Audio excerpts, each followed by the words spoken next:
திராவிட முன்னேற்ற கழகத்தோட பேச்சாளர்கள் ஒரு விதமா பேசிட்டு இருந்தாங்க. இப்போது அந்த கட்சியினுடைய தேர்ந்தெடுக்கப்பட்ட மக்கள் பிரதிநிதிகளே கூட ஒரு கேவலமான முறையிலே அருவருக்கத்தக்க வகையில் பேசிக் கொண்டிருப்பதை பார்க்கிறோம்.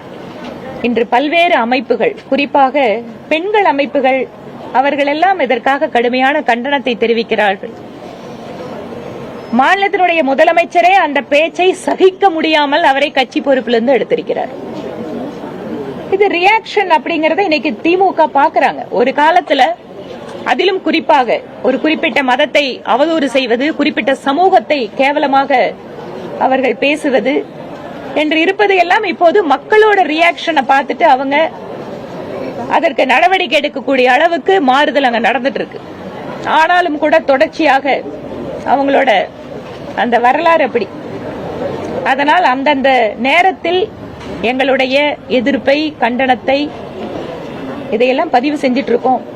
அந்த சம்பந்தப்பட்ட நபர்கள் மீது நடவடிக்கை எடுக்கணும் அப்படிங்கிற எங்களோட கோரிக்கையும் இருந்துட்டு தான் இருக்கு.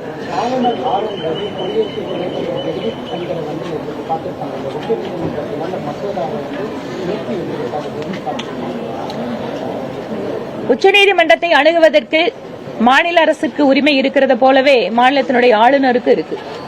நீதிமன்றத்தினுடைய தீர்ப்பு, நம்முடைய அரசியலமைப்பு சட்டம் எல்லாருக்குமே ஒரு செப்பரேஷன் ஆஃப் பவர்ஸ் அப்படிங்கறத கொடுத்திருக்கு.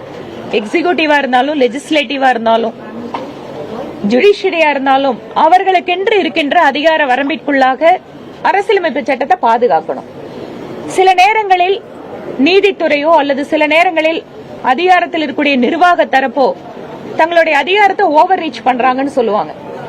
அது இன்னொருத்தரோட டொமைன்ல போய் என்க்ரோச் பண்றது. அப்படி செய்கின்ற பொழுது எல்லாத்துக்கும் செக் அண்ட் பேலன்ஸ் அப்படிங்கறது நம்மளோட கான்ஸ்டிடியூஷன்ல கொடுத்திருக்காங்க. அதனால் மாநிலத்தினுடைய ஆளுநர் துணை குடியரசுத் தலைவரை பார்க்கறதாகட்டும், சட்ட ரீதியா நடவடிக்கை எடுக்கிறதாகட்டும், அது அவங்கவுங்க முடிவு பண்ணுவாங்க.